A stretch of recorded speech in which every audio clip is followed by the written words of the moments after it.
Carolyn Dube here. Oh, what's the play for today? Well, today it is courtesy of my muse who has been pummeling with this idea of you bought it, you might as well use it. So I am going to grab two supplies that I have not used that I've had for a very long time for one of them not nearly as long, but still long enough. And I'm going to create this art journal page. And you get to see what happens all along the way. The oldest supply that I'm going to be using are these felt flowers. Now, I bought them eons ago, and I know it was that long because I bought them at Archivers, and that store has been out of business for quite a few years now, so been a while that I've had these. Even took out the time to separate them out and make sure that they were all sort of punched out of the big piece of felt, and then have I used them? Nope. But today, by golly, I am going to get some of these things onto the art journal page. My plan was to attach these with gel medium, except I can't find my gel medium anywhere. Now, it's in a big jar. I don't know how I managed to hide it someplace where I can't find it, but I have managed to do that. So when things like this happen, the best thing to do is grab whatever you've got within arm's reach and make do with it. And in this case, I'm going with tacky glue, and truth be told, that may have actually been a better choice than gel medium to attach these with, because being able to squeeze the the glue out of the bottle made it really easy to put these flowers down. And one little thing that I do when I use tacky glue is I always store it in a cup. That way it is nozzled down. That way it just takes a little bit of squeezing to get the glue out of the bottle. And I can also use almost all the glue that's in that bottle simply with the help of gravity. I'm going to cover everything over with gesso here. The paper, the felt flowers, the whole kit and caboodle here is going to get covered in gesso. Part of the reason why I'm covering up the felt with gesso is that the felt will be really absorbent. I mean, after all, it's felt, right? It's not like it's paper. And so if I'm going to put paint on top of that felt, it will really absorb the paint quite a bit, and my paint won't go quite as far. So that's why I'm putting a layer of gesso on it to help my paint spread a little more easily on top of that felt. This next art supply that I'm going to use, I have not had nearly as long as the felt flowers, but I've still had them quite a while. And the reason why I haven't used them is they're not really in my colors. So why did I buy it if it's not really something I wanted to use? Well, that would be because it was a late night online art supply vendor shopping kind of thing, and they ended up in my cart. I mean, after all, these were new colors that were out, so I had to try them, or at least that was the logic. And so now I actually do have to use them, and we'll see if I can find a way to like these colors in here. These are the colors I bought, a pastel rainbow of paints. Now I will say the paint itself is fantastic, the pigment's great, it's high quality paint. But I usually just don't use pastels. So we're gonna see what happens when I make myself use a whole bunch of them here. Now, I've never been a contestant on Jeopardy, but I imagine there is some very serious concentration that has to happen when you're on that show for hitting the buzzer, answering the questions, all that stuff. And that's how it felt to me as I was doing this right now. I had to do a lot of big thinking because I had to keep track of which color brush was going into which color of paint. The pink and the orange were very similar looking, or the green and the yellow just on the brushes. So I had to really think, is this the color that I want to grab, to make sure that I'm putting the colors that belong together. I had no idea what I wanted to put next on this, so I thought, well, these are flowers. Flowers, they usually have stems. So I thought I'd at least draw some little pencil line in here of where the stems might go for the flowers. And I thought maybe that would give me some great idea for what to do next. And it didn't.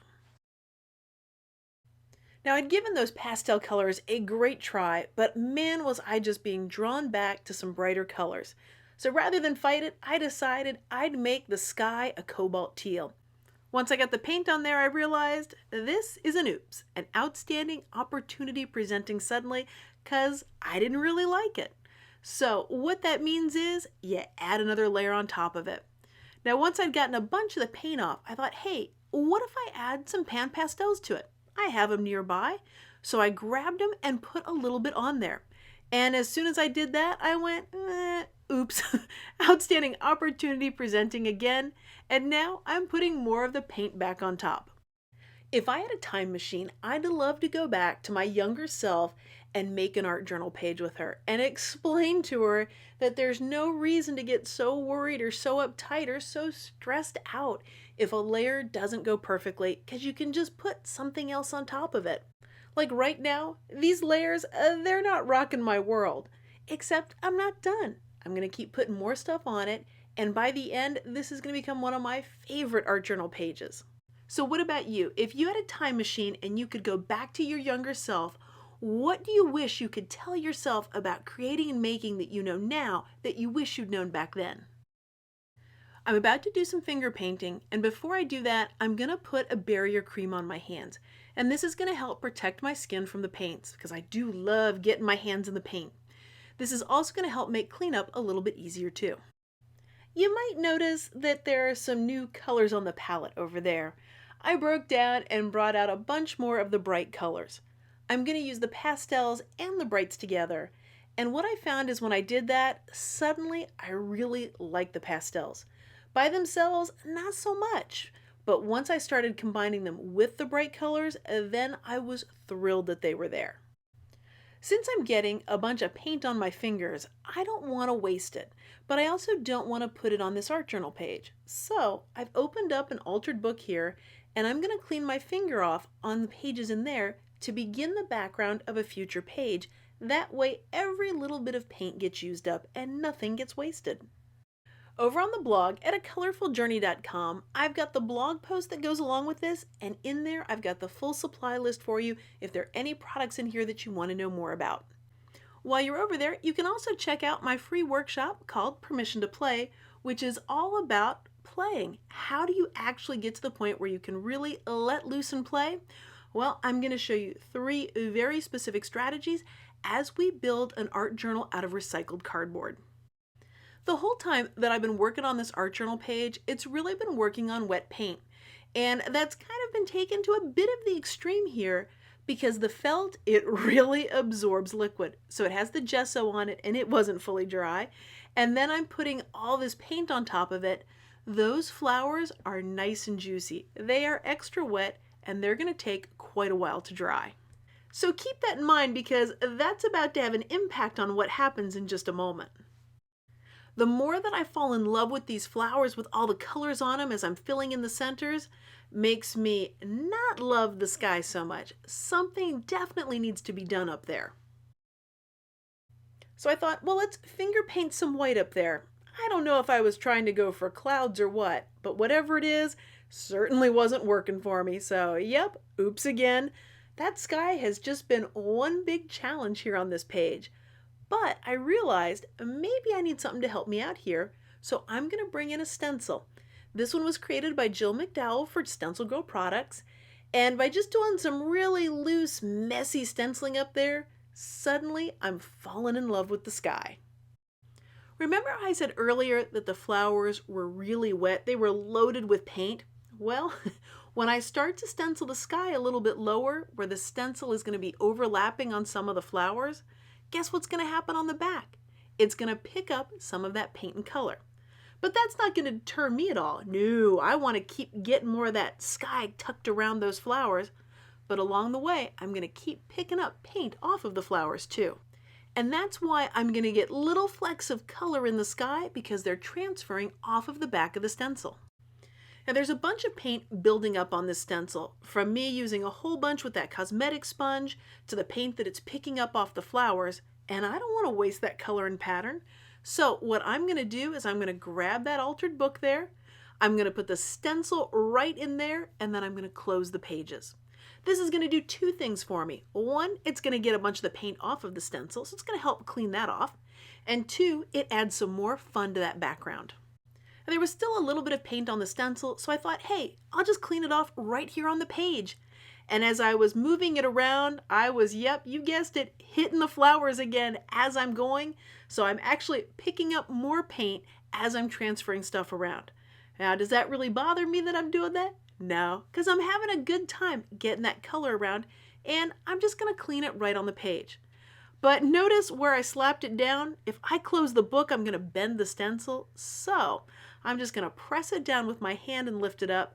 and then try and get it on there so that it's not right in the fold, so I can close that book and get the paint off of both sides of the stencil.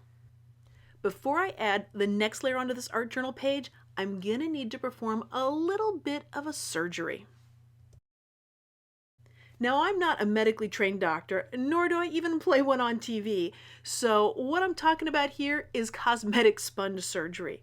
I'm going to take a pair of scissors and I'm going to cut off a bunch of it so that I end up with a very, very skinny end to it, because I want to do some very, very skinny stenciling. This is my fridge poetry stencil that I created for over at StencilGirl Products. And what I want to do is dip that end of the cosmetic sponge, that very narrow part, into some paint, get it nice and juicy, and then I want to stencil along the words. But I don't want to get the whole word. I want this to be very ghosty, I want it to be very imperfect, and I only want part of the letters there.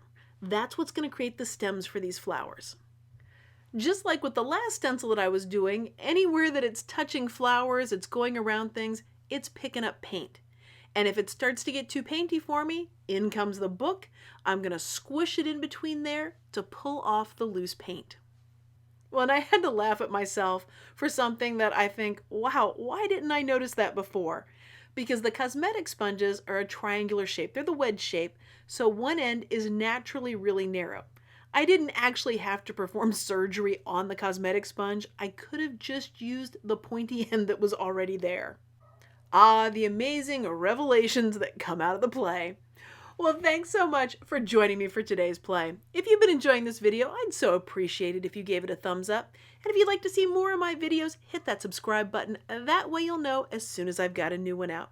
And you can find more of what I'm up to over on the blog at acolorfuljourney.com. Thanks so much for letting me be a part of your colorful journey.